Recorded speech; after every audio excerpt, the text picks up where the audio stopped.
नमस्कार दोस्तों, आप सभी को पता है कि राजस्थान में आंगनबाड़ी की जो वैकेंसी निकली है साथीन पद पर, उसके बारे में आज हम आपको बताने वाले हैं कि फॉर्म किस प्रकार से भरना है, कौन कौन इसके लिए फॉर्म भर सकता है, एलिजिबिलिटी क्राइटेरिया क्या होने वाला है और इसके साथ ही एज लिमिट क्या होगी, फॉर्म कहाँ जमा कराना है, वो सारी चीज़ें हम आपको यहाँ बताने वाले हैं। मैं मेनली भीलवाड़ा से हूँ, तो मैं भीलवाड़ा के जो भी कैंडिडेट हैं उनके लिए वीडियो बना रहा हूँ। अगर आप भीलवाड़ा के अलावा दूसरी जगह से ये वीडियो देख रहे हैं तो आपका भी सेम ही प्रोसेस होगा, जैसा भीलवाड़ा में है वैसा ही प्रोसेस होगा। तो आप इस वीडियो को पूरा देखिए। साथीन के रिक्त पदों पर जो वैकेंसी निकाली गई है गवर्नमेंट द्वारा, इसके में किस प्रकार से पद होने वाला है और किस प्रकार से भर्ती निकलेगी, किस प्रकार से आपको इसमें जॉब मिलेगी, वो हम आपको आज बताने वाले हैं। ये जो नोटिफिकेशन है ये 26 जून को निकल चुका है और इसके साथ ही साथ ये मेनली लेटर अपने काम का नहीं है, तो हम इसको स्किप करेंगे। अब हम आपको यहाँ डिटेल में बताएंगे कि किस प्रकार से विज्ञप्ति निकली है। जिले के निम्न लिखित परियोजनाओं के सम्मुख अंकित ग्राम पंचायतों के अंदर, ये जो वैकेंसी निकली है ग्राम पंचायतों के लिए है। ज़्यादातर सभी जने फॉर्म भर रहे हैं, हालांकि भरना भी चाहिए। अगर वो ग्राम पंचायत में भी काम करेंगे तो भी उनको अच्छा खासा वेतन मिल जाएगा, जिससे वो अपना गुजारा कर सकें। अब हम इसमें देख सकते हैं कि भीलवाड़ा ज़िले में कहाँ कहाँ पर वैकेंसी निकली है। आसीन तहसील के अंदर चैनपुरा और मोड़ का निम्बाड़ा में निकली है। ये ग्राम पंचायत है, गांव और अलग हो सकता है। फिर हम देखेंगे जहाजपुर में क्या आगे गांव के नाम लिखे हुए हैं। हम सारे गांव के नाम नहीं लेंगे, मेनली मेन जो गांव है वहीं के लेंगे। अब हम अगर सुवाड़ा का देखें, सुवाड़ा में दांतल और मंगरोप, इन दोनों गाँव में, इन दोनों ग्राम पंचायतों पर भर्ती निकली है। तो आप जहाँ से भी हैं, आप शाहपुरा से हैं, बनेड़ा से, जहाँ से भी हैं, आप अपना गांव यहाँ देख लीजिए। इसका जो ऑफिस है भीलवाड़ा में, जो इसका महिला एवं बाल विकास विभाग है, ये 27C civil line, Shri Ram colony, Bhilwara में स्थित है। ये इसकी ईमेल आईडी है। अब हम आते हैं, आवेदक को स्थानीय ग्राम पंचायत का मूल निवासी होना कंपलसरी है। आप यहाँ देख सकते हैं, जो भी कैंडिडेट ग्राम पंचायत के अंदर ही रहता है उसको सबसे ज़्यादा उसका कंपलसरी है। अगर कोई ग्राम पंचायत से बाहर का होगा तो उसका इसमें वैकेंसी में फॉर्म नहीं भरा जाएगा। सिर्फ और सिर्फ उन्हीं लोगों का भरा जाएगा जो ग्राम पंचायत के निवासी हैं। फिर हम आते हैं, विधवा महिला एवं तलाकशुदा महिला जो है वो ससुराल से भी अपना फॉर्म भर सकती है और मायके से भी अपना फॉर्म भर सकती है। दोनों जगह से वो अपना फॉर्म लगा सकती है। फिर हम आते हैं कि घर के अंदर शौचालय होना कंपलसरी। जो भी महिलाएं फॉर्म भरना चाहती है उनको पहले सुनिश्चित करना चाहिए कि उनके पास शौचालय हो और वह उसका नियमित उपयोग कर रही हैं, और इसका उनको एक घोषणा पत्र देना होगा। फिर हम आते हैं, साथीन पद के रिक्त पद के लिए न्यूनतम शैक्षणिक योग्यता 10वीं रखी गई। जो भी महिला 10वीं पास है वही इसमें फॉर्म भर पाएगी। अगर कोई 8वीं पास है तो वो इसमें फॉर्म नहीं भर पाएंगे। फिर हम आते हैं, साथीन पद के लिए जो महिला है वो विवाहित होना आवश्यक नहीं है, यानी कि जो महिला विवाहित नहीं है, अविवाहित हैं, वो भी इसमें फॉर्म भर सकती हैं। अब हम आते हैं, साथीन राज्य कर्मचारी नहीं हो हैं, यानी कि जो साथीन पद के लिए भर्ती निकाली गई है वह राज्य के कर्मचारी नहीं कहलाएंगे, वह सिर्फ और सिर्फ मानदेय सेवाकर्मी है। यानी कि मानदेय सेवाकर्मी यानी संविदा जैसा समझ लीजिए, आप संविदा भर्ती समझ लीजिए एक तरह से। इसके द्वारा ग्राम पंचायत पर दी जा रही सेवाओं के लिए निर्धारित दरों के अनुसार उनको मानदेय का भुगतान किया जाएगा। ये पूर्णतः अस्थायी एवं स्वैच्छिक सेवा भावना से कार्य करने वाली कार्यकर्ता होगी एवं विभाग के परिपत्र क्रमांक फला की शर्तों एवं समय समय पर जारी विभागीय निर्देशों के अध्ययन है। यानी कि ये परमानेंट नहीं है, टेम्परेरी बेसिस जैसा समझ लीजिए आप। अब हम आते हैं विज्ञप्ति जारी होने की तिथि को।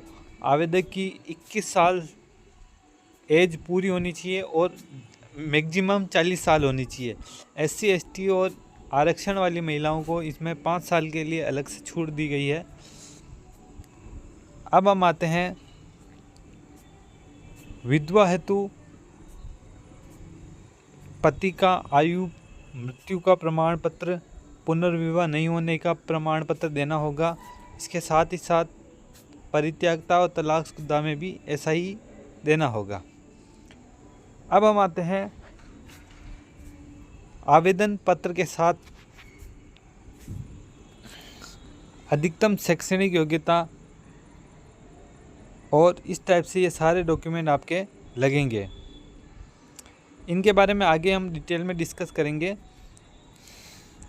अब हम आते हैं 8वां पॉइंट, योग्य अभ्यर्थी अपना पूर्ण भरा हुआ फार्म 2 प्रतियों में, मतलब कि उनको 2 कॉपी में इसे स्वप्रमाणित दस्तावेजों के साथ 26 तारीख से पहले 26 जुलाई से पहले इसको ऑफिस में जमा कराना होगा। एक बार आवेदन प्रस्तुत करने के बाद उसमें संशोधन नहीं होगा, आप किसी प्रकार से संशोधन नहीं करवा पाएंगे। इसका जो पता है आप यहाँ देख सकते हैं, कार्यालय सहायक निदेशक महिला अधिकारिता विभाग 27 civil line Shri Ram colony Bhilwara. इसका पूरा पता यह दे रखा है। मेनली ये गायत्री आश्रम पर है, इतना मुझे पता है। अब हम आते हैं आवेदन पत्र व आवश्यक दस्तावेज परिशिष्ट ए के अनुसार भरकर कार्यालय में नियत समय पर दिनांक पर जमा कराना होगा। अब हम आते हैं, ये अपना फॉर्म आ चुका है। अब हम आपको फॉर्म किस प्रकार से 1 बाय 1 भरना है वो हम आपको यहाँ बताएंगे। किसी भी प्रकार की आप गलती नहीं करेंगे, इसलिए हम आपको यहाँ बताने वाले हैं। सबसे पहले आप यहाँ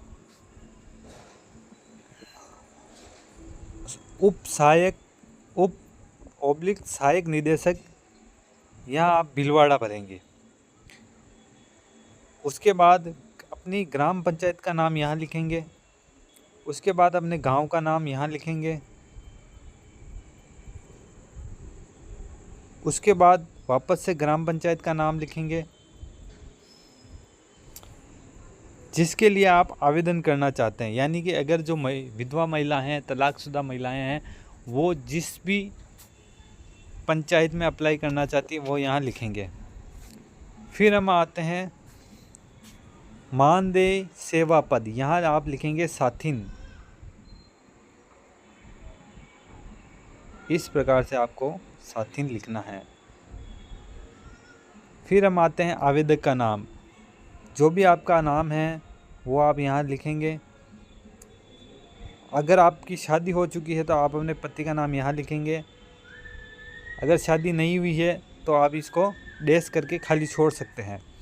फिर हम यहाँ लिखेंगे आपको अपने पिताजी का नाम लिखना है और अपना एड्रेस लिखना है। यहाँ आपको अपना मोबाइल नंबर लिखना है।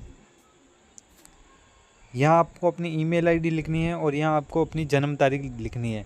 जन्म तारीख आप मेनली अपनी 10वीं की मार्कशीट में जो जन्म तारीख है वही लिखें, और ये चेक कर लें कि आपकी 10वीं की मार्कशीट में जो जन्म तारीख लिखी है और आपके आधार कार्ड में जो जन्म तारीख लिखी है वो सेम होनी चाहिए। फिर आप आज की तारीख से अपना एज काउंट करके यहाँ लिख सकते हैं।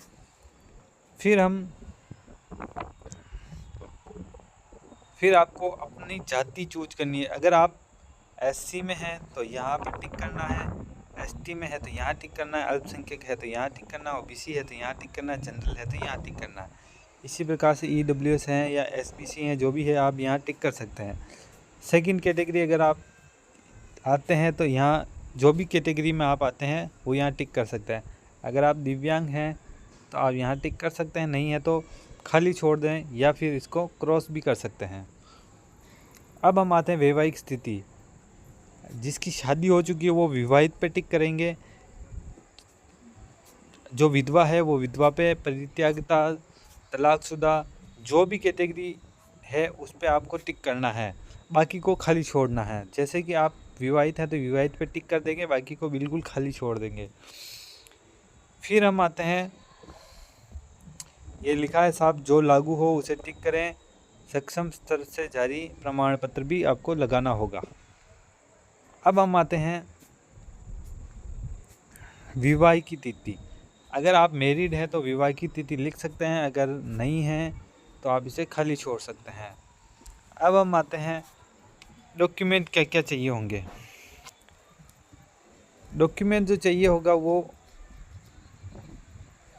ये मेनली शैक्षणिक योग्यता के बारे में है, ये डॉक्यूमेंट के लिए आगे आएगा। अगर आपने 8वीं पास की है, कब पास की आपको उसका साल लिखना है, 10वीं कब पास करी, 12वीं कब पास करी, अगर आपने ग्रेजुएशन की हुई तो वो कब पास करी, यह सब आपको साल लिखना है, कौन से सत्र में आपने पास किया है।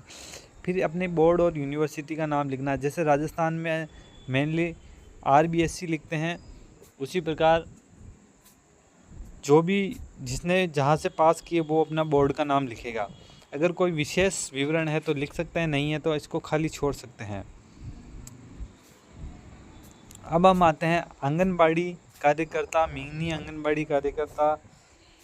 इस प्रकार से अगर आपने कहीं काम किया हुआ है तो उसका अनुभव प्रमाण पत्र है अगर आपके पास, तो आप अपना अनुभव प्रमाण पत्र यहाँ लगा सकते हैं। नहीं है तो इसे खाली छोड़ सकते हैं, बिल्कुल खाली छोड़ दें।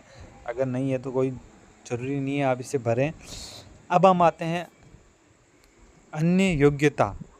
अगर इसके अलावा भी आपकी अगर कोई योग्यता है तो आप इसे टिक कर सकते हैं। जैसे कि अगर आप BPL में है तो यहाँ टिक करें, अगर आपको गेहूँ मिलता है तो आप यहाँ टिक करें, अगर कुछ भी नहीं है तो इसे खाली छोड़ दें। फिर हम आते हैं स्थानीय निवासी होने का प्रमाण पत्र, यानी कि आप जिस ग्राम पंचायत से फॉर्म भरा है आप वहीं के निवासी हैं। ये कैसे पता चलेगा, ये आपके आधार कार्ड और मतदाता पहचान पत्र से पता चलेगा। तो आपको अपने मतदाता पहचान पत्र, राशन कार्ड, आधार कार्ड, जनाधार, मूल निवास, इस प्रकार से सभी डॉक्यूमेंट यहाँ लगाने, मैक्सिमम डॉक्यूमेंट लगाने हैं। मैं तो कहता हूँ जो जो डॉक्यूमेंट आपके पास अवेलेबल है सभी लगाइए, कोई दिक्कत नहीं है। अब हम आते हैं आवेदन प्रस्तुत करने की तारीख। यहाँ अपनी आवेदन प्रस्तुत करने की तारीख लिख सकते हैं या लिखनी है आपको, जिस तारीख को आप आवेदन भर रहे हैं यहाँ तारीख लिखनी है। फिर हम आते हैं 3rd पेज पर। ये मेनली फॉर्म 3 पेज का है और बाकी जो 3 पेज एक्स्ट्रा हैं वो कार्यालय उपयोग के लिए है, फिर भी आपको उसमें अपना नाम पता वगैरह भर के रखना है। अब हम आते हैं डॉक्यूमेंट जो क्या क्या आपने लगाया है उसको यहाँ 1 बाय 1 टिक करना है। जैसे कि आपने 10वीं की मार्कशीट लगाई है या जहाँ तक आपने अधिकतम पढ़ाई की है उसके जो डॉक्यूमेंट लगाए हैं तो यहाँ टिक कर सकते हैं या फिर हाँ लिख सकते हैं। हिंदी में हाँ लिखेंगे तो भी चलेगा, टिक करेंगे तो भी चलेगा, पर जैसा भी करें आप सब में एक जैसा करें। अगर टिक लगाएं तो सब में टिक लगाना है, नहीं तो हाँ लिखना है। फिर उसके बाद आगे पृष्ठ संख्या लिखनी है कि अभी आपने जो मार्कशीट लगाई वो 1 नंबर पे लगाई है। फिर आपने सेकेंडरी की मार्कशीट अगर लगाई है तो वो अपने 2 नंबर पर, यानी कि जिसने 12वीं पास की है उसको 10वीं और 12वीं दोनों की मार्कशीट लगानी होगी। और अधिकतम जितनी भी मार्कशीट, जितनी भी आपने पढ़ाई की है वो भी आपको लगानी होगी, तो दोनों में आपको लगानी होगी। जिसने 10वीं पास की वो दोनों में एक एक लिख सकता है। फिर हम आते हैं स्थानीय निवासी होने का प्रमाण पत्र। तो आपका मतदाता पहचान पत्र है तो यहाँ टिक कर लीजिए, राशन कार्ड है तो टिक कर लीजिए, आधार कार्ड, जनाधार, मूल निवास, मैरिज सर्टिफिकेट।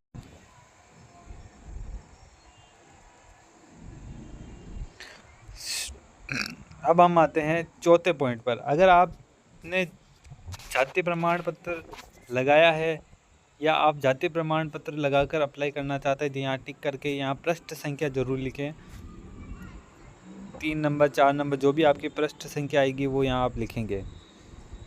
फिर इसके अलावा और अगर आपके पास कोई प्रमाण पत्र है आदिम, घुमंतु का या दिव्यांग का, जो भी अगर आप एलिजिबल हैं तो आप ज़रूर लगाइए। और अगर आपने RSCIT की है तो भी यहाँ टिक करके RSCIT का नंबर ज़रूर लिखिए। अगर आपने अब अगर आप एक्सपीरियंस हैं, अगर आपने पहले भी काम किया हुआ है तो अभी आप अपना प्रमाण पत्र लगा सकते हैं। नहीं रहे हैं तो इसको खाली छोड़ दीजिए।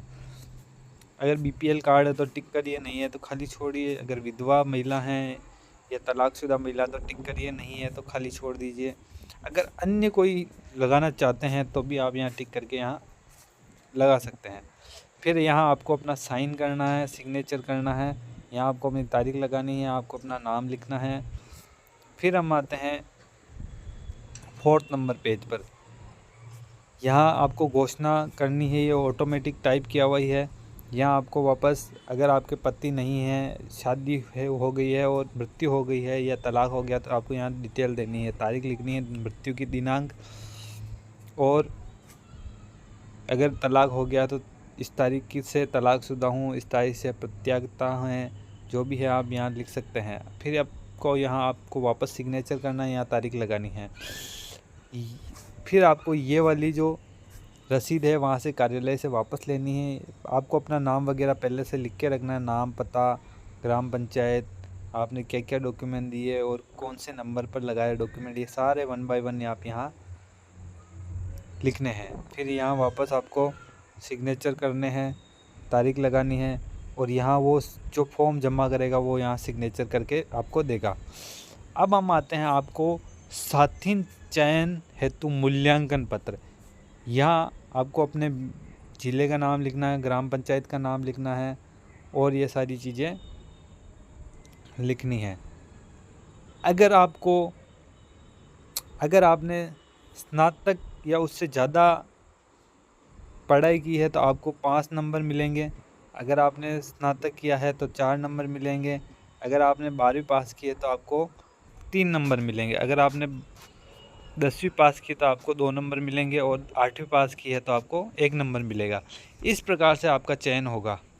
फिर अगर आप SC ST में है तो आपको 3 नंबर मिलेंगे, OBC में है तो 2 मिलेंगे, EWS है तो भी 2 मिलेंगे, और सामान्य है तो 1 नंबर मिलेगा।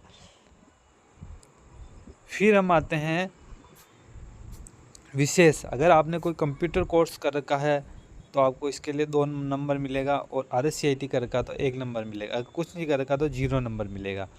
इस प्रकार से अगर आपने एक्सपीरियंस है, अगर आपको गेहूँ मिलता है, तो इस प्रकार से आपको सारी चीज़ें यहाँ मिलेगी, और आपको टोटल 20 में से मार्क्स मिलेंगे। जिसको सबसे ज़्यादा मार्क्स मिलेंगे उसी का यहाँ चयन होगा। अब हम आते हैं परिशिष्ट से। यहाँ आपको अपनी जो दिनांक है वो पहले भर के रखनी, जिले वगैरह का नाम भर के रखना है। दिनांक नहीं लगाएं तो भी कोई बात नहीं, आप यहाँ दिनांक नहीं लगाएं क्योंकि परिपत्र भेजने वाला अपनी दिनांक लगाएगा। और यहाँ बिल्कुल आपको खाली छोड़ना है ये पत्र, और ये पत्र भी आपको बिल्कुल खाली छोड़ना है। आपको कुछ भी यहाँ नहीं भरना है। इस प्रकार से हमने आपको 1 बाय 1 बता दिया है कि किस प्रकार से आपको फॉर्म भरना है और किस प्रकार से सारी चीज़ें होगी। आपको अपना फॉर्म सिर्फ यहाँ तक भरना है, आगे की डिटेल जो है ऑफिस वाले ही भरेंगे, तो आपको कुछ नहीं करना है, वरना फॉर्म गड़बड़ हो जाएगा। और ये फॉर्म आपको 2 कॉपी में जमा कराना है। 2 कॉपी में जमा कराने का कारण ये है कि 1 कॉपी विभाग में जमा रहेगी और 1 कॉपी आगे जाएगी। इसलिए हमने आपको जो आंगनबाड़ी की भर्ती है उसके बारे में डिटेल में बता दिया है। तो आप अपना फॉर्म भर के अपना जमा करा दें, ताकि आपको कोई किसी प्रकार की दिक्कत नहीं हो। Thank you.